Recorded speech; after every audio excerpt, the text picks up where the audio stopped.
अपने विद्यालय के लिए जो नॉर्म्स आपने निर्धारित किया था, जो इसके लिए आपने जो शेड्यूल बनाए थे, क्या उसको पूरा किया?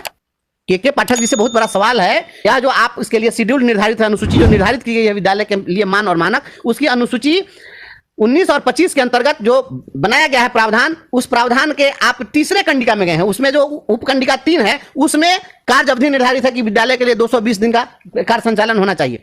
तो तीसरे बिंदु पर आप चलेगा और पहले और दूसरे बिंदु को कौन देखेगा?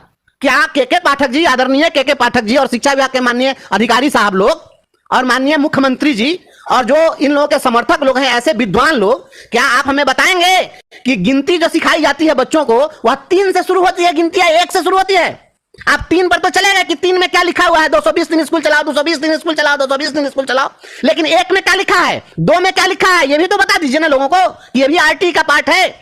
जब इसमें लिखा है कंडिका 1 में कहा है कि बच्चों का और शिक्षकों का अनुपात क्या होगा, छात्र शिक्षक अनुपात, और यह क्लास 1 to 5 के लिए है।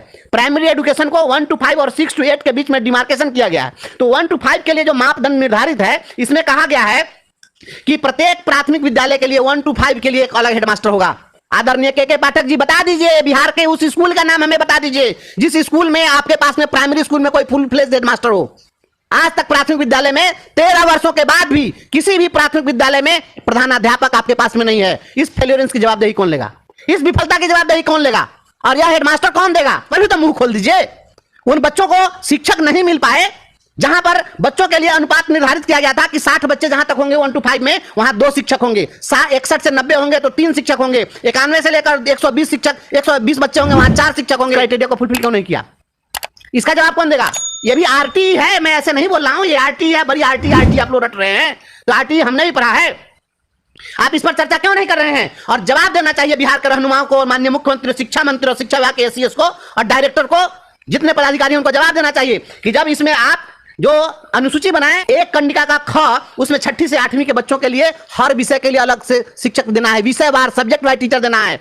बिहार का कोई, मैं चुनौती देता हूं आपके चैनल के माध्यम से, कोई एक विद्यालय पूरे बिहार में बता दीजिए। आप जिस दिन बता दीजिएगा ऐसा विद्यालय, उस दिन मैं रिजाइन कर दूंगा। आप हमें बता दीजिए उस विद्यालय का नाम जिसमें हर विषय के लिए अलग अलग शिक्षक हो। कोई ऐसा विद्यालय, मैंने सूचना के अधिकार में मांगा है, सूचना के अधिकार में हमने मांगा है बिहार सरकार से कि हमें उस विद्यालय का नाम बता दीजिए जिस विद्यालय में हर विषय का शिक्षक हो। जब हर विषय का शिक्षक ही नहीं है तो 220 दिन स्कूल चला लीजिए, 365 दिन स्कूल चला लीजिए, 3 साल में 365 का 366 दिन स्कूल चला लीजिए, क्या हो जाएगा इससे? जिस स्कूल में संस्कृत का टीचर नहीं है, संस्कृत कौन पढ़ाएगा उसके बच्चों को? जिस विद्यालय में अंग्रेजी का शिक्षक नहीं है, कौन पढ़ाएगा उन बच्चों को? संस्कृत का मास्टर उर्दू पढ़ाएगा, उर्दू का मास्टर फारसी पढ़ाएगा। और आप बात करें शिक्षा का अधिकार अधिनियम की, या शिक्षा का अधिकार अधिनियम हम भी बने हैं, बताइए बच्चों को क्यों नहीं मिला? उतना ही नहीं, मापदंड आपने निर्धारित किया है, आपने बनाया ये कानून, हमने नहीं बनाया, सरकार बनाई है कानून। जब कानून बनाई तो आपने कहा कि हर विद्यालय में हम आपको कला शिक्षा, स्वास्थ्य और शारीरिक शिक्षा और कार्य शिक्षा के अंशकालिक शिक्षक देंगे। आज तक किसी अंशकालिक शिक्षक की व्यवस्था हुई क्या? पार्ट टाइम टीचर है कहीं पर? कला शिक्षा का है कोई शिक्षक? नाम भी कोई जानता है कि यह व्यवस्था है? मैं आपको यह बता दूं कि इसी शिक्षा का अधिकार अधिनियम के अंतर्गत लिखा हुआ है कि शिक्षा का अधिकार अधिनियम के तहत आप विद्यालयों में 10% से ज्यादा पद खाली नहीं रख सकते हैं। जितने पद होंगे उसका 10% से ज्यादा पद खाली आप नहीं रख सकते हैं। आप बताइए, अभी आप 2 लाख शिक्षकों की बहाली कर रहे हैं, कितना परसेंट खाली है?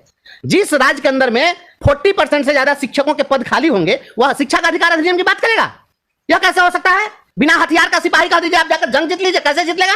और इतना ही नहीं, शिक्षा का अधिकार अधिनियम यह भी कहता है कि हर बच्चे को मुफ्त में स्टेशनरी भी देना है। गार्जियन लोग जो आपके चैनल के माध्यम से हमें देख रहे हैं, उनको यह जानकारी होनी चाहिए, लोगों को सवाल करना चाहिए सरकार से, लोग मांगे सरकार से। बीतने के बाद में 50% बच्चा को किताब दे रहे हैं, और कॉपी और कलम कभी दिया गया है क्या? स्टेशनरी भी देना है या कॉपी और कलम, लेखन सामग्री भी उपलब्ध कराना है, कहीं उपलब्ध कराया गया क्या? नहीं उपलब्ध कराया गया, जी नहीं। और शिक्षा पर आप ढिढोरा पीटते हैं क्योंकि यहाँ के लोगों को पता नहीं है कि नियम नियमावली क्या है, शिक्षा की समझ किसी को है नहीं। अब पॉलिटिशियन जाकर के टीवी चैनल पर डिबेट करता है, उसको तो दिन भर झूठ सच बोलना है, उसको शिक्षा की समझ तो है नहीं। तो जिसको शिक्षा की समझ नहीं है वो शिक्षा पर डिबेट क्या करेगा? और जनता क्या समझ, जिसको कुछ पता ही नहीं है, जो सब दिन खेसारी लाल का गाना सुना है, उसको शास्त्रीय संगीत समझ में आएगा? तो नहीं आ सकता है ना। तो इस तरीके से ये ड्रामा किया जा रहा है। स्कूलों में पुस्तकालय देना है, देख लीजिए शिक्षा का अधिकार अधिनियम में पुस्तकालय भी उपलब्ध कराना है। उतना ही नहीं, खेल का मैदान भी उपलब्ध कराना है, विद्यालय में बाउंड्री की व्यवस्था करनी है। 13 साल में क्यों नहीं हुआ, इसका जवाब दे शिक्षा विभाग के अधिकारी। 220 दिन, अरे हम लोग का तो घर बना दे स्कूल में, रात दिन पढ़ाएंगे स्कूल में, क्या दिक्कत है?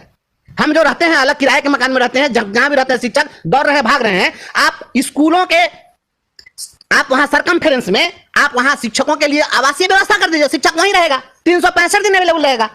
संडे के दिन भी, छुट्टी के दिन भी अगर किसी बच्चे को जरूरत होगी, चला जाएगा शिक्षक से पूछने के लिए।